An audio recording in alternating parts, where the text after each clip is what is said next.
एका हॉटेलच्या परिसरामध्ये ईव्हीएम आहेत म्हटल्यावर लोकांची प्रचंड गर्दी झाली. अंधाऱ्या रात्रीत सुद्धा सगळा हाय व्होल्टेज ड्रामा इथं सुरू झाला.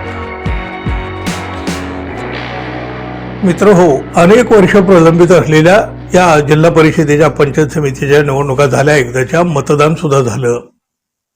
यावेळी सुद्धा बघा, नेहमीप्रमाणे कुठं मशीन बंद पडल्या, कुठं भाजपाचे बोगस मतदार सापडले. पण सगळ्यात मोठी आणि तितकीच धक्कादायक घटना सोलापूर जिल्ह्यातल्या मोहोळ तालुक्यामध्ये घडली. मोहोळ पासून अगदी जवळच असलेल्या स्वराज्य बार अँड हॉटेलच्या परिसरामध्ये चक्क मतदान यंत्र आढळून आली अर्ध्या रात्री. निवडणूक आयोगाच्या भोंगळ कारभाराचा यापेक्षा आणखी मोठा पुरावा दुसरा काय असू शकतो मित्रांनो. मतदान झाल्यानंतर ईव्हीएम मशीन अत्यंत सुरक्षितपणे शासकीय वाहनांमधून स्ट्रॉंग रूम मध्ये जमा केल्या जातात. तिथं पहाराही ठेवला जातो. इथं मात्र मतदान झाल्याच्या रात्री एका बारच्या परिसरामध्ये ही मतदान यंत्र आढळून येतात. अहो, केवढा धक्कादायक प्रकार आहे. विशेष म्हणजे यासाठी एका खाजगी गाडीचा वापर केल्याचं सुद्धा दिसून आलं. मोहोळ तालुक्यातल्या कुरुल जिल्हा परिषदेच्या निवडणुकीतील ही मतदान यंत्र आहेत. कुरुल जिल्हा परिषदेच्या या गटातील निवडणूक आधीच मोठ्या चर्चेची झालेली होती आणि मतदान झाल्यानंतर मध्यरात्री 2 ईव्हीएम एका खाजगी गाडीतून थेट स्वराज्य बारच्या परिसरात आढळली. राष्ट्रवादीचे जिल्हाध्यक्ष आणि उमेदवार उमेश पाटील अर्ध्या रात्री या बारजवळ पोहोचले. एका हॉटेलच्या परिसरामध्ये ईव्हीएम आहेत म्हटल्यावर लोकांची प्रचंड गर्दी झाली. अंधाऱ्या रात्रीत सुद्धा सगळा हाय व्होल्टेज ड्रामा इथं सुरू झाला. स्वराज बारच्या परिसरामध्ये काही संशयास्पद हालचाली सुरू असल्याची एक बातमी, एक माहिती थेट उमेदवार असलेल्या या उमेश पाटील यांना मिळाली. त्यामुळं रात्रीच त्यांनी आपल्या कार्यकर्त्यांना घेऊन तिकडे धाव घेतली.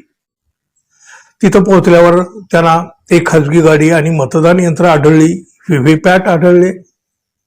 या ईव्हीएमच्या सोबत जे कोणी निवडणूक आयोगाचे अधिकारी कर्मचारी जे कोणी होते ना, त्यांनी थेट जाब विचारला आणि मग वातावरण एवढं गरमागरम झालं की नंतर अगदी स्वतः जिल्हा पोलीस प्रमुख आणि जिल्हाधिकारी इथं आल्याशिवाय आम्ही इथली मतदान यंत्र जागचे हलू देणार नाही असा थेट पवित्रा उमेश पाटील यांनी घेतला.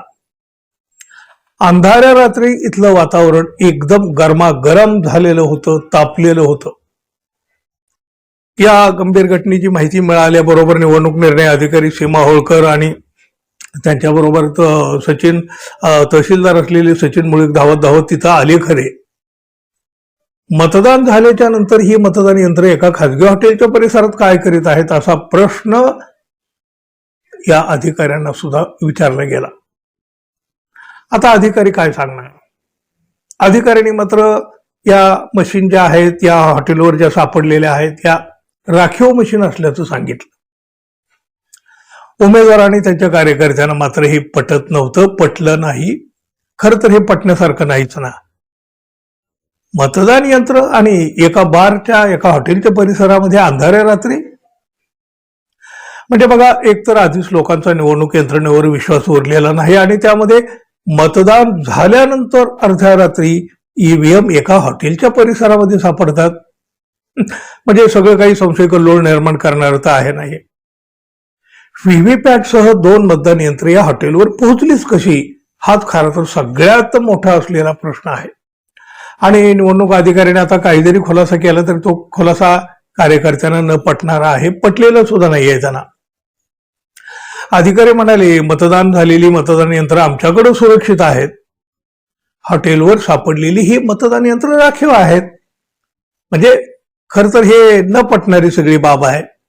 आणि तरी सुद्धा बघा, अगदी अधिकाऱ्यांचं हे म्हणणं आपण मान्य जरी करायचं ठरवलं तरी राखीव असलेली मतदान यंत्र रात्रीच्या अंधारामध्ये या हॉटेलच्या परिसरात काय बरं करत होती. ही मतदान यंत्र राखीव असली तरी बेवारस तर नक्कीच असू शकत नाहीत. ही मतदान यंत्र आणि निवडणूक आयोगाचे कर्मचारी रात्रीच्या अंधारामध्ये सोलापूर पुणे रस्त्यावर असलेल्या हॉटेलच्या परिसरात नक्की काय करीत होते. अधिकाऱ्यांच्या म्हणण्यानुसार ही मतदान यंत्र राखीव जरी असली तरी ती इथं पोहोचली कशी आणि कशासाठी? निवडणूक आयोगाकडून बघा आता काहीतरी खुलासा केला गेला तरी सुद्धा उमेदवारांना, कार्यकर्त्यांना आणि मतदारांना तो पटेल का हो? तुम्हाला तरी पटतो का सांगा? मित्रहो, निवडणूक आयोगाच्या या कारभाराबद्दल तुम्हाला काय वाटतं? तुमच्या मनातलं जरूर व्यक्त व्हा. तुम्ही सांगा तुम्हाला काय वाटलं या सगळ्या या रात्रीच्या या हाय व्होल्टेज ड्राम्यानंतर.